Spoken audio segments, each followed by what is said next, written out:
Ruth. I'll be your host for the next hour, and we're doing an open mic today. And today I have CFMU's very own production coordinator, Harrison Shin, in the studio. You almost forgot my last name, huh? Harrison Shin. There you go. So Harrison and I have each picked a newly released album that we're going to talk about today. Did you want to share which one you picked? Oh, I'm going first? Okay, Yeah. okay. Yeah. Well, I actually was... Okay, I was struggling like, oh my god, what song what album should I talk about, right? Mm-hmm. And then I was like thinking about it, and then I was going through the new release charts that we have, and you know what? I couldn't think of anyone better than our own Canadian artist Mia Kelly. Mm-hmm. Because Ruth, as you know, the behind the scenes story about this Yes. album, To Be Clear, that's the album's name by Mia, about how we got this album. But yeah, well, first and foremost, okay, I guess I'll just do a lore drop of the how like I encountered this album. So I was, for those of you who don't know, I'm an undergrad student. I'm a fourth year in communications in McMaster, and then I was, finished up the assignment, and I was, so tired, so I just laid on my bed, started doom scrolling on my phone, and I think I was on TikTok, and then all of a sudden I see this artist named Mia Kelly saying, "Hi, I am performing in Kitchener-Waterloo, the Tri-City area. Anybody would like to come in?" And I was like, "Oh, that is pretty cool." Like the artist herself actually putting out the content so that to engage and harbor more engagements from the audience, right? Right. And I was like, okay, you know what? Who is she? And then I just, went to her profile, checked out her Linktree and the Spotify account, and encountered the To Be Clear album. And I think the most played song from the album was the Bonefish Boys. That's the first track. And then I gave it a listen, and I was like, oh my goodness, this is amazing, right? And then, like, obviously it's not like a techno, like, rave music kind of thing. It's more like a very calm, chill guy, folk music. And honestly, I think it was mainly because right after me finishing up my assignment, I was like so tired, and then it calmed my mind down, right? And then I was like, oh my goodness, I would love to have her music in our station's database. Right. And I, for whatever reason, had the courage to actually draft up a DM for her on Instagram. Yeah. And then I said, "Hi, I'm Harrison. I'm a production coordinator in 93 CFMU. I just came across your album through the TikTok, and I love it. Would you care to send your music to us so that people can play it?" And guess what? 30 minutes after, she actually replied and saying, "Hi, Harrison. Thank you so much. Absolutely. Just contact my publicist." And that's when I forwarded you the email of the publicist. And then I emailed her. Yeah, and then now we have her album in our database, and I was like, oh my goodness, it actually worked. And I don't know, this is like a pretty cool lore, I would say, because like I never expected an artist to actually reply to my DM, right? And now here we are, having her content in our database and talking in this open mic. That is the lore of how I encountered and how we have her music added to our database. Right. Diving deeper into who she is, well, this is her biography from her official website. She's a singer-songwriter, Mia Kelly, that's her name. She's a singer-songwriter from Gatineau, Quebec. She's a singer-songwriter and fully bilingual in French and English. Mia... Okay, not just this album, but in general, her genres are folk, rock, blues. It's like it's hard to define. Yeah, it can sometimes it can be just one genre, but also it can be a hybrid, and it can be a blend, or it can be. Sometimes it feels like an orchestra, like it's so well mixed. Yeah. So, and because of this, she's making quite a bit of buzz in the Canadian folk music scene. In 2024, she was awarded Young Performer of the Year and Emerging Artist of the Year in the 2024 Canadian Folk Music Awards. Wow. And she also, because she's also a songwriter and she's also a lyricist, she writes her own lyrics, and it is very poetic. tuning a little bit back into the time, she debuted in 2022 through the album called Garden Through the War, and that album explored resilience and the lesson and growth that you gain after going through a hardship, and apparently this album was really really like successful. It received recognition from the SOCAN. She also was awarded Emerging Artist of the Year by Culture Utawa, representing Canada as a finalist at the 2023 Jeux de la Francophonie in the Democratic Republic of Congo. Let's go. She was also covered by multiple different press media like La Presse, Ottawa Citizen, Radio Canada, Roots Music Canada, Châtellon, and many more. She also performed in Estonia, Taijin Music Week. I was not aware of her. Her resume. Estonia. Yeah. Folk Alliance International, Ottawa Blues Fest, Summer Folk, Ontario Festival of Small Halls, Festival de Montgolfier in Gatineau, Live from the Rock, and also participated in the Young Artist Program at Winnipeg Folk Festival in 2023. So, like this, by the way, all of these things that I just mentioned, it was all from her own biography, from her website. And I don't know, I didn't even realize this was a thing, right? And like how she was well recognized by all the different organizations before. And it's kind of funny that how I just come across to her music via TikTok. Speaking of TikTok, I just thought of a question. Do you think that app's helped music and musicians? I mean, obviously, because like... Do you have a... Okay, you go first. I thought you were gonna have like a different opinion about the question, but I do, but I want to hear your thing first. Okay. Yeah, if I misspoke, then are you gonna? No. I'm interested to hear your opinion. I think it does. The form factor of TikTok, ever since it became a huge thing in 2020, it brought out a lot of like hidden artists out to the public and offered more platform for the opportunity to have their music more spread out, right? It's putting like the distribution into their hands. Yeah, right? case in point, TV Girl. In 2022, their French accent albums, Lovers Rock, that song went viral because it was like a trending audio, right? Yeah. And I was listening to TV Girl before that, but like great, like TV Girl's now like so famous, and I actually tried to get their French accent vinyl. It's nearly impossible right now because they're so famous. But like that's one of the cases.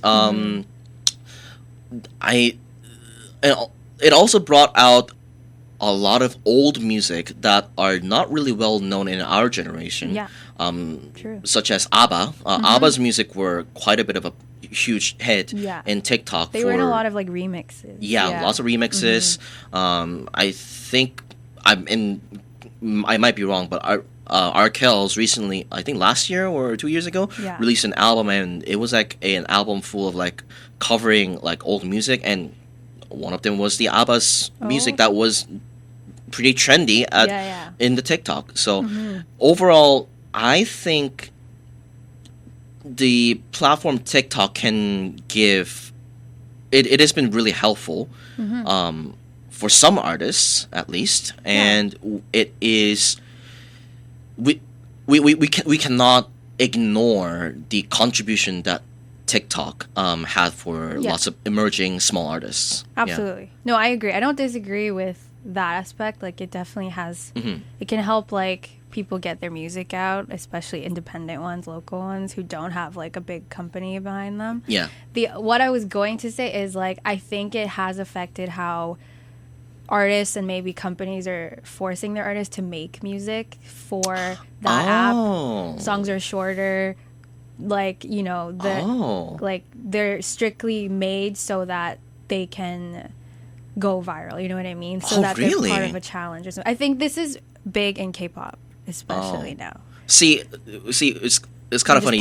It's kind of funny. You and I, we're both Yes, Koreans, we and are. I don't listen to K-pop at all. You don't really listen No, to K-pop? I don't really That's listen fair. to. Yeah, it's not for everyone. But it is a big, I think, as someone who has like grown up with it, like the music's definitely changed. Shorter. That's a genre that's definitely shorter and more like, I don't know, less lyrics. It's more like just music to do a dance to. Like a melody focused. Yeah. Not Okay. like, yeah, not even. It's pretty much just like EDM, like at this point. Yeah. Well, I agree with Which like the. isn't bad. Like, so I'm not saying that the songs are bad No. necessarily, Yeah. but it has it has changed it. That's all Yeah. I'm gonna say. Yeah. Yeah. I mean, I didn't see. I like my Spotify is very targeted towards my music taste, which is like early '80s. Well, the Smiths, The Smiths.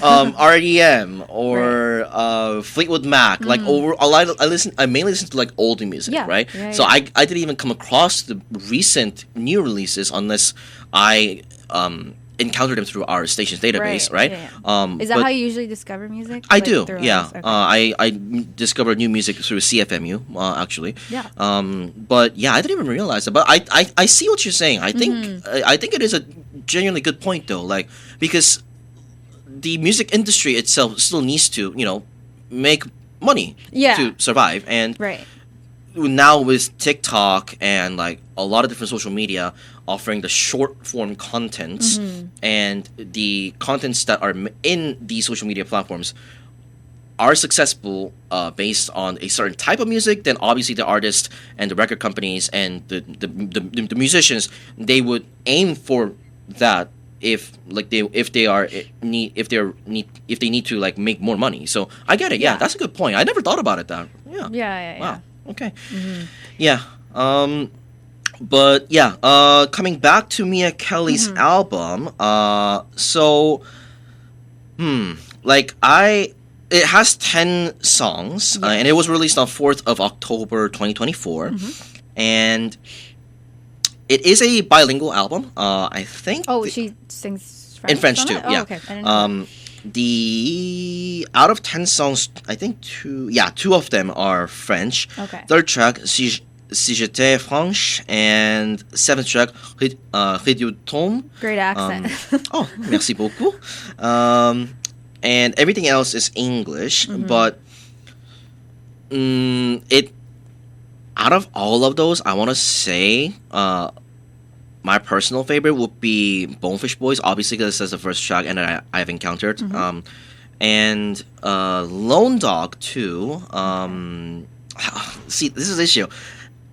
I love a lot of the songs in this album. It's really it's so hard to pick two songs out of it.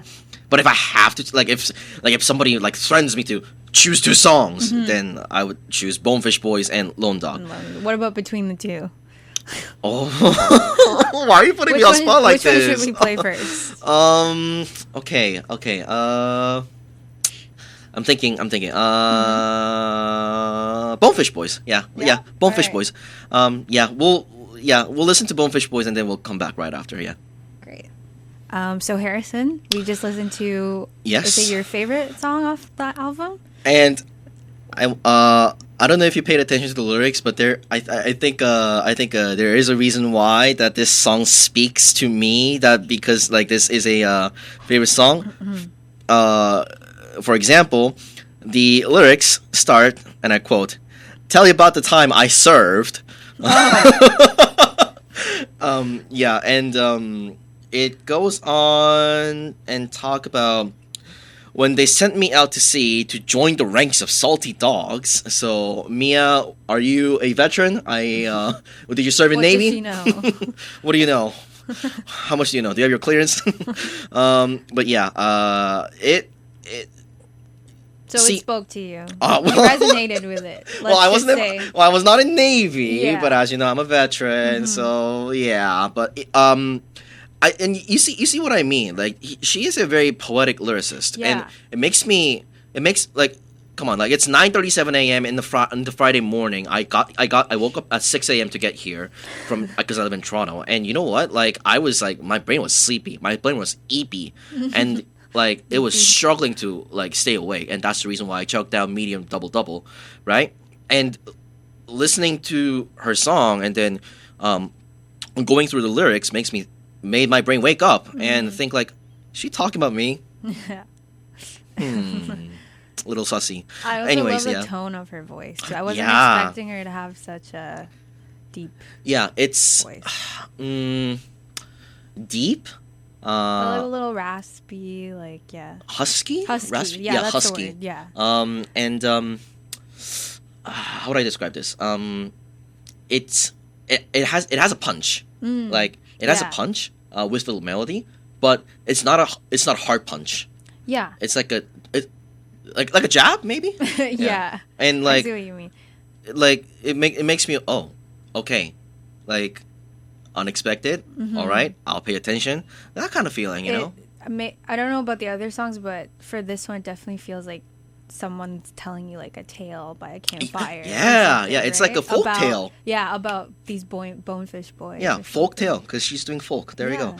My dad jokes are going off today. There you go. Yeah. I think we should move on to the next one, which is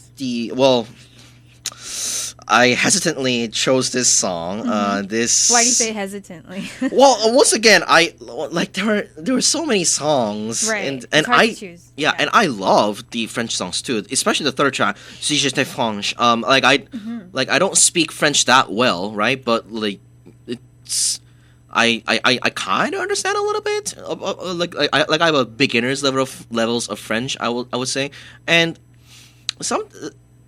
something about it. It feels like the song made me imagine that I'm in a cabin in Mont Tremblant, like the snowy region in the woods, and I'm just sitting there in the cabin, and I have like a campfire behind me. It really feels like that. Yeah. And I'm I'm sitting in front of a campfire, and I'm just doing this to the fire, and like warm. And then I would bring a marshmallow and then make a s'more or something like that. Yeah. And that's the vibe of the song that I get from the third track. So I was, among all the tracks, if you told me to choose two songs, and that's the reason why I struggle so hard. Yeah. But Lone Dog is the song that I actually ended up choosing because the melody, it's a little funky. It's a little fun. So obviously the lyrics part is also there, but the melody really hit me first for this one. Okay. So yeah, let's check it out. Okay. This is Lone Dog by Mia Kelly from her album To Be Clear. All right, you just heard Lone Dog by Mia Kelly off of her To Be Clear album. And that was Harrison's second favorite choice of that one? Yes. All right. Is there anything else you wanted to say? I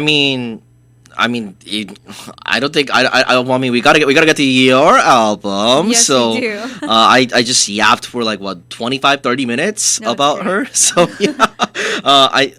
Overall in general, Mia, I don't know if you will ever watch this open mic podcast, but if you do, please know that I, among other listeners in Canada, thank you for your amazing album. It's genuinely, I love it. Yeah. Okay.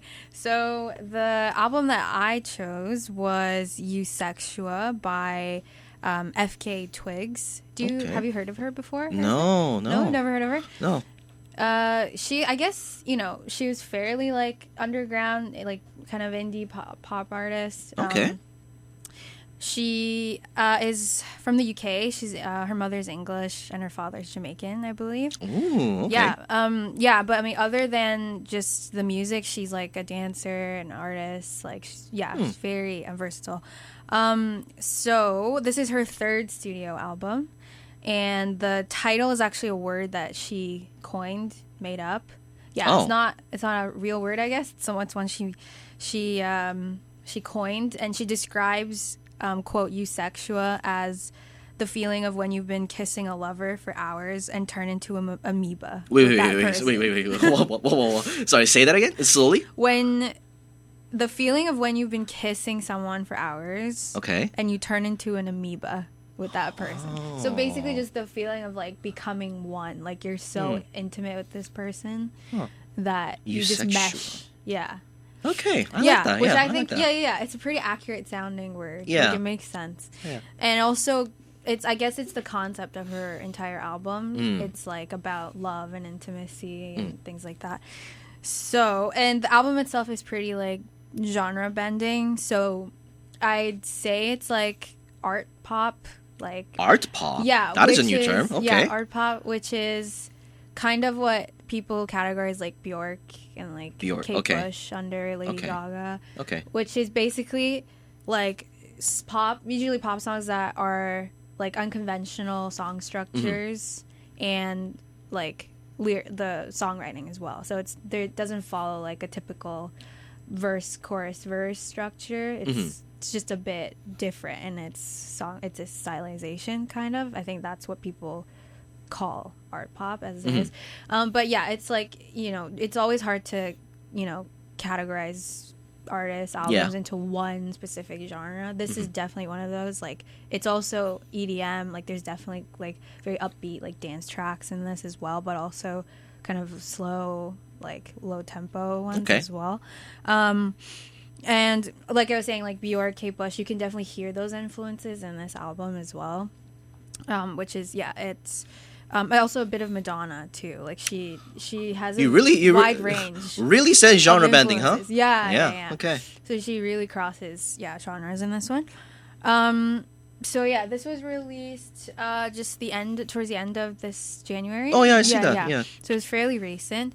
I'd say it was like a continuation of the sound from her previous two albums. Like, she's always been very experimental with her music. Yeah, so she had LP1, I believe, and then Magdalene was her second one. Magdalene. Magdalene. And Capri Songs, and then You Sections. Capri Songs, I think that was the EP, I'm not too sure, but this was like her third like full studio length album, I think.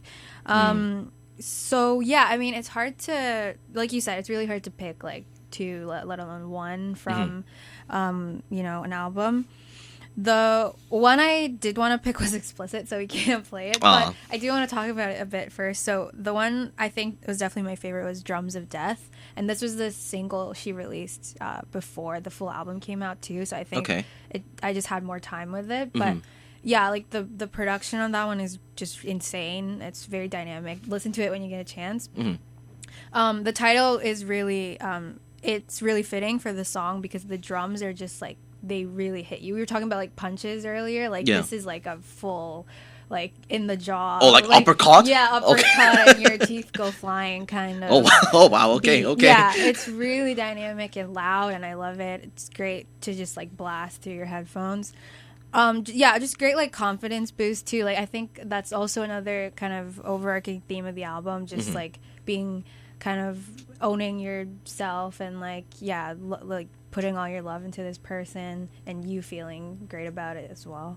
So there's that one, but we can't play it. And then my other favorite was the title track, You Sexua, which we play at the beginning of the show. Just really like ethereal vocals, and I think it was just a beautiful like start to the album itself. I guess the one that we can play that was also one of my favorites was Room of Fools. Okay, so, Room of Fools. Yeah, that one, we talked about Bjork earlier. Yeah. You can really hear that in this track, especially, I think. Like, just the, like, inflections in her voice and how she, like, belts a little is very Bjork-esque, I think. Yeah. Yeah, I'm looking at the... Yodels a little, like, okay. I'm looking at the... You said Room of Fools, right? Yeah, I'm looking at the lyrics of the song, and I was like, oh, like this is like... Yeah, her songwriting too is... Okay, I haven't heard this song before, right? And I'm just looking at the lyrics itself, and if I make a wild guess, I think it's going to be a slow song. I don't know if I will be correct. You wouldn't be wrong. Because like it's talked about, like... This room of fools, we make something together. We're open wounds, just bleeding out the pressure, and it feels nice. It feels nice. It feels nice. I saw you. It sounds like you're doing slam poetry. I guess so. Yeah. It's very poetic. Yeah. Yeah, and like I think it's talking about like the lovers wanting each other, and then just Yeah, absolutely. having a chill time together. So I would dare guess the melody will be chill and slow, but then again, this is a genre bending album, so I'm not sure. So I guess we'll give it a listen, and then let's take a listen. Yeah, maybe we'll see if you're right. That was Room of Fools off of FKA Twigs' latest album, Eusexua, and you're listening to the Open Mic podcast. Harrison, what did you think? I have been proven wrong. Well, not entirely wrong, but it starts off a little slower tempo, and her vocals are definitely at a different pace than the drums. Yeah, and so it feels like I'm in a rave. It does. Yeah. Yes, it's very club dance music. Yeah. But also like it's like. Did you hear the Bjork influence? I don't know if you listened to. I don't really listen to Bjork that much, but I think I can kind of get what you. Yeah. Yeah. I think I know what you meant when you when you said she has a Bjork influence. Way she kind of belts the notes a little. Yeah. Yeah. Cool. Yeah, but overall, I really like this album. It's really cool, like syncopation and production overall, and it just really shows her versatility as an artist, as a pop artist especially. Did you have anything you wanted to say about the album that you chose? The album that I chose? Well, I mean, once again, please check out Mia Kelly. Mia, we love you. Best album ever. That was a statement. But some additional remarks about your album.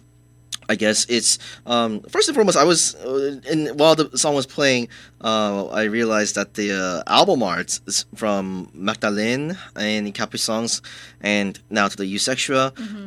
It's all like, actually, you know what? Even with LP1, the album art, it feels like there's like a one common artistic theme going on. So would love to know more about that. But overall, very good album. Dearly enjoyed it. Yeah. Thank you for the very good sound equipment over here. I've very much enjoying the music. Great to play over like proper speakers. Yeah. But I yield to you. Yeah. Great. Well, thanks for being on today's open mic. It was very last minute. So. Well, I mean, hey, we're just yapping about music, right? Yeah. Like, I won't say unless I have a lecture, but actually I've had. But yeah, I mean, I will never say no to like having a good time yapping about music. So thank you for having me. Yeah, thanks for having me. Thanks for being on. Yeah, I think this will be a YouTube content, right? Yes. Yeah. So check us out on YouTube. We are 93.3 CFMU. Should I do the whole spiel about CFMU? I guess. 93.3 CFMU, Redefine Radio in your community since 1978. You were listening to the special edition of the Friday Morning File, hosted by our dearest music director. Shout out Shrang. Thank you, Sharang. Thank you. Hosted by our music director Ruth Moon Lopez, and the guest. That is myself, M. Harrison Shin. M. Harrison Shin, the production coordinator, and we just yapped about. Wait, what does the M stand for? Oh, that's my Korean name. What's your Korean name? I'm not saying that in here. That's my legal name. Oh, okay. But you said my full government name. Well, you also use that name in like classes, you don't right? Use that name? Okay. I don't use that. I mean, the school knows me as M. Harrison Shin, so yeah. But anyways, we talked about Eusexua by FKA Twigs. That was Ruth's choice, and we talked about To Be Clear by Mia Kelly. That was my. Thank you so much for listening, and we'll see you next time.